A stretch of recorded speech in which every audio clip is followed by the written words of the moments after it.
Hello everyone! Welcome back to the AlexSub channel. Sa video na ito, idedemo namin sa inyo kung paano gamitin ang volume-based dispensing method sa isa sa pinakagamit na mode sa ating AlexSub Coinboard version 2, ang Liquid Dispensing Vando. So kung time-based ang balak nyong gamitin, meron na kaming demo video kung paano ito gumagana. Kaya naman sa video na ito, magfo-focus muna tayo sa volume-based dispensing method. So quick explanation lang kung para saan pa ang mga dispensing method na ito. Gumagamit tayo ng flow sensor para masukat ang dami ng liquid na i-dispense. Gamit ito, mas accurate ang pag-dispense ng liquid depende sa setup natin. Ngayon, ipapakita namin sa inyo ang tamang pag-setup at paggamit nito. Kung handa na kayo, tara, simulan na natin. Para sa pag-setup, narito ang ating schematic diagram guide. Siyempre, ang sentro pa rin ito ay ang AlexSub Coinboard version 2. Dito, gagamit tayo ng 4-channel relay module para makontrol natin ang mga load device katulad ng mga pump. Pero pwede nyo itong bawasan depende kung ilang channel o service lang ang kailangan sa setup ninyo. Para naman sa power supply ng relay module, mahalaga na hiwalay ang power supply nito at hindi kinukuha ang 5 volts mula sa mismong AlexSub Coinboard. Kaya gagamit tayo ng external DC power supply. Ganito ang magiging connection. Ang ground pin ng relay module ay ikokonekta sa negative ng power supply. Dito sa gilid ng relay module may makikita kayong jumper cap, aalisin natin ito. Pagkatapos, ang JDVCC pin ay ikokonekta sa positive ng power supply. Pwede kayong gumamit ng female DC barrel jack adapter at 5V DC na power supply para rito. Bukod pa rito, mahalaga rin ang VCC pin na katabi ng IN pins ay ikonekta natin sa 5V ng coinboard. Kapag okay na ang power connections, punta naman tayo sa IN pins. IN1 to S1 ng board, IN2 to S2 ng board, IN3 sa S3 ng board, and IN4 sa S4 ng board. Para naman sa mga motor, ganito ang magiging setup. Isang motor para sa bawat isang channel ng relay. Dito sa unang channel, K1, ikokonekta natin ang pump motor para sa liquid product 1. Ang connections ay ganito. Ang negative terminal ng motor ay ikokonekta sa NC terminal ng relay. Ang positive terminal o red wire ng motor ay ikokonekta naman sa positive terminal ng gagamitin yung power supply. Pagkatapos, ang COM terminal ng relay ay ikokonekta sa negative terminal ng power supply. Sa next channel, ilalagay naman natin ang pump motor para sa product 2. Pareho lang ang wiring nito sa pump ng product 1. And sa third channel, dito naman ang pump motor para sa product 3. And same connection din. At sa fourth channel, ilalagay natin ang pump motor para sa product 4. Ganoon pa rin ang wiring. Para naman sa mga flow sensor, ikakabit din natin sila sa S-pins ng board. Ganito naman ang pagkakabit. Unang flow sensor, signal pin sa S5 ng board. Pangalawang flow sensor, signal pin sa S6 ng board. Pangatlong flow sensor, signal pin sa S7 ng board. At pang-apat na flow sensor, signal pin sa S8 ng board. Para naman sa power supply ng mga ito, pare-parehas lang ang connection. Ang positive o pulang wire ay ikakabit sa positive terminal ng power supply, habang ang negative o black wire naman ay ikakabit sa ground o negative terminal ng power supply. Highly suggested na gumamit kayo ng hiwalay na power supply, lalo na kung high amperage ang gamit nyong flow sensor. Ito ay para maiwasan ng voltage drop, interference, or overloading sa system. Para naman sa physical setup, i-make sure natin na ganito ang magiging posisyon ng pump at flow sensor. Mula sa water container or tank, doon hihigop ang water pump. Kasunod nito, dadaan ang tubig sa flow sensor, bago ito tuluyang lumabas sa mismong labasan or outlet. Pero bago ang lahat, mayroon tayong mga importanteng paalala sa pagpili ng piyasa. Una, tingnan natin ang H-max or max head. Halimbawa, kung ang gamit nating pump ay may H-max na 7 meters, ibig sabihin nito ay kaya nitong itulak ang tubig pataas hanggang 7 metro. Napakahalaga na i-consider ito sa pagpaplano ng inyong physical setup. Next, meron ding Qmax or max flow rate. Ito naman ang pinakamalaking volume ng tubig na kayang ilabas ng pump sa isang takdang oras. For example, kung ang gamit ninyo ay may Qmax na 720 liters per hour, ibig sabihin, humigit kumulang 720 liters ng liquid ang kayang i-dispense ng pump na ito sa loob ng isang oras. Ngayon, para naman sa flow sensor, mahalaga ang working range, kailangan tugma ito sa pump nyo. Halimbawa, kung ang flow sensor nyo ay may working range na 1 hanggang 30 liters per minute, gagana lang ito ng maayos kung ganoong karaming tubig ang dadaan sa kanya bawat minuto. Kaya kung babalikan natin ang halimbawa kanina, ang pump natin ay kayang mag-dispense ng 720 liters per hour. Kung i-convert natin yan sa minuto, papatak ito ng 12 liters per minute. Ibig sabihin, pasok na pasok siya sa working range ng ating flow sensor na 1 to 30 liters per minute. Sa madaling salita, para maging accurate at gumana ng maayos ang buong system, siguraduhin natin compatible at magkakatugma ang specs ng inyong pump, flow sensor at ng inyong kabuuang setup. Next, punta naman tayo sa mga buttons. Meron tayong 4 na buttons at lahat ng ito ay ikakabit natin sa B-pins ng board. First button, ikakabit sa B1. Second button, ikakabit sa B2. Third button, ikakabit sa B3. At ang fourth button, ikakabit sa B4.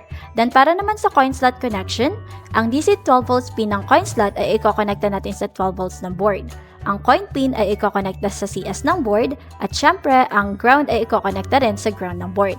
Ngayon, kung gagamit naman tayo ng I2C LCD 254, ito ang magiging connection. Ground to ground ng board, VCC to 5 volts, SDA to SDA pin ng board, SCL to SCL pin ng board. Kapag okay na ang lahat ng connections, i-double check muna nating mabuti ang buong wiring bago tayo mag-proceed sa power ng board. Para sa power supply ng mismong board, gagamit tayo ng 12 volts 2A AC-DC adapter. Kapag okay na ang physical setup, pwede na nating simulan ng paggamit sa system. I-connect muna natin ang inyong device sa ESP32. Kung hindi nyo pa napapanood ang video namin tungkol sa pag-connect ng device, panoorin nyo muna yon para sa detailed explanation. Kapag connected na, makikita nyo dito ang ating system settings. Meron lang tayong konting pagbabago dito. So kung mapapansin ninyo, meron kami dating water dispensing vendo na nasa mode 8. Inalis na namin yon at isinama na namin under sa liquid dispensing vendo. Kapag pinili natin ang mode 8, dadalhin tayo nito sa kanyang web dashboard. Unahin muna nating i-demo kung paano gamitin ito. May dalawang interface tayong makikita rito sa ating dashboard. Una, dito sa ating dispensing method. Kapag pinili natin ang time base, ganito ang magiging itsura ng dashboard. Para sa mga nais gumamit ng method na ito, meron na po tayong hiwalay na demo video para rito. Ngayon, kapag volume base naman ang pinili natin, ganito naman ang lalabas na dashboard. Una, makikita natin dito ang Enable Pause button option. Kapag naka-check ito, mapupause ang dispensing kapag pinindot mo ang button habang tumatakbo ang oras o umaagos ang liquid. Kapag naman naka-uncheck ito, ang pagpindot ulit sa button habang umaandar ay mag-e-extend lang ng time of volume. Ibig sabihin, madadagdagan lang yung binili mo sa service na yon. Isang mahalagang paalala lang, kapag naka-enable ang pause button, lalo na sa volume-based mode, maaari tayong magkaroon ng tinatawag na priming issue.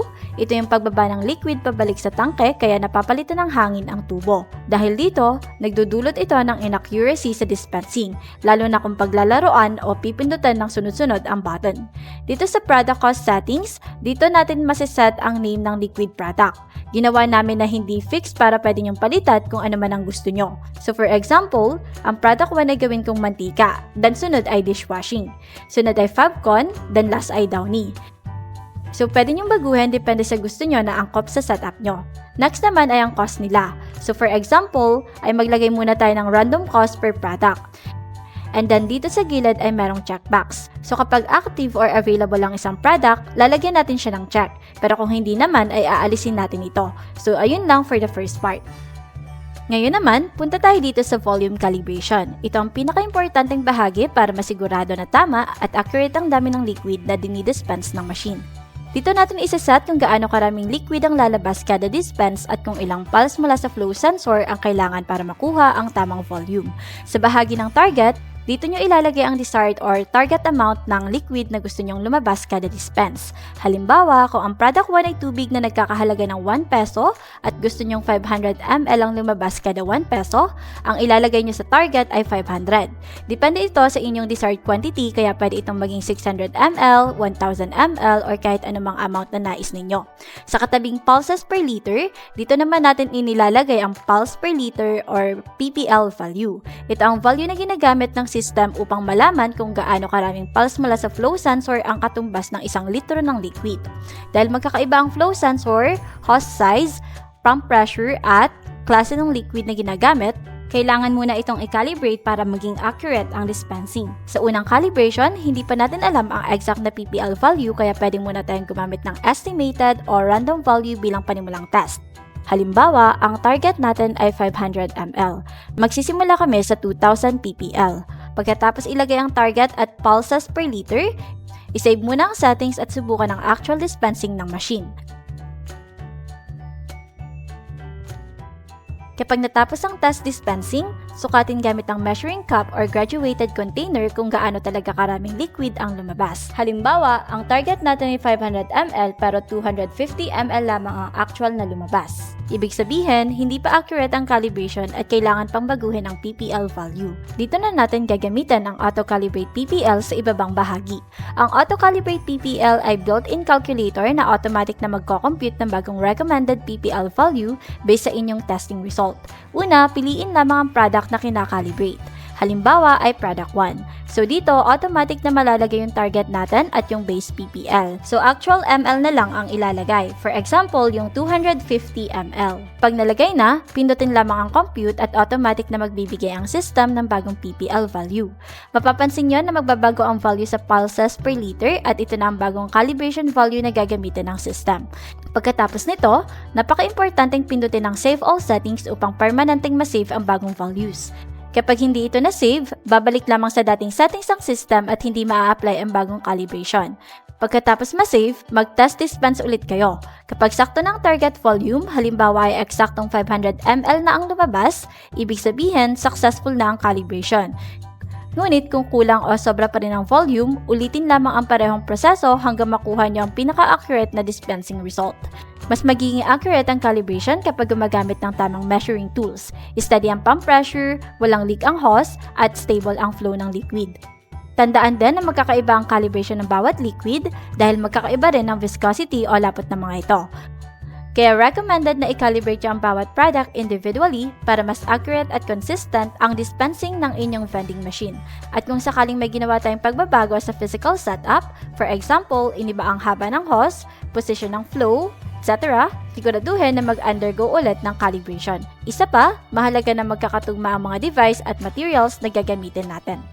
Kapag okay na ang mga settings and volume calibration, mahalagang paalala, sa tuwing may babaguhin tayo sa settings, huwag kalimutang pindutin ang Save Settings button. Dito naman sa may bandang baba, makikita naman natin ang total income. Dito natin mamomonitor kung magkano ang kinikita ng bawat product. Makikita rin natin kung aling service or product ang madalas gamitin at alin ang bihira. So ngayon, okay na tayo sa ating web dashboard. Dumako na tayo sa actual demo ng paggamit sa system. Halimbawa, customer ako na gustong gumamit ng system. Sa service 1 ay water ang product na nakalagay. And nakita ko na ang price nito ay 1 peso para sa dami na 500 ml. So para makagamit ng service, maghuhulog muna ako ng piso. After nun, makikita ang credit na inihulog dito sa OLED screen. Then since ang service na napili ko ay service 1, button 1 naman ang aking pipindutin para makapag-dispense ng liquid.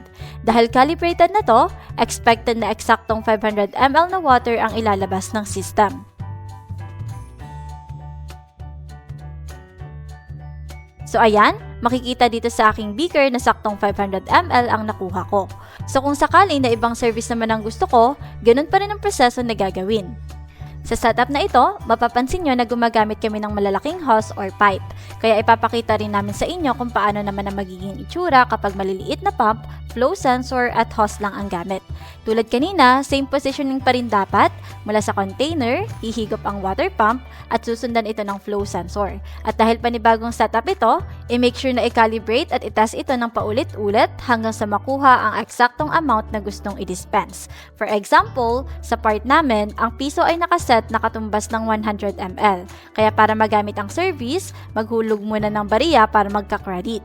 Kapag may credit na, piliin ang service na nais gamitan sa pamamagitan ng pag-press ng button.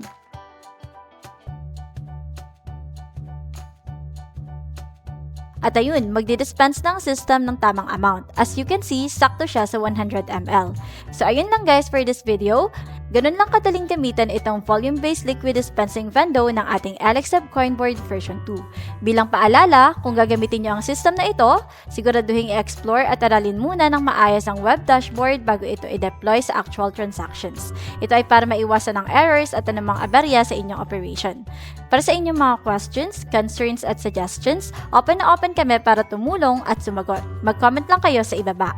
Again, this is Alexab, empowering your businesses. Thank you for watching!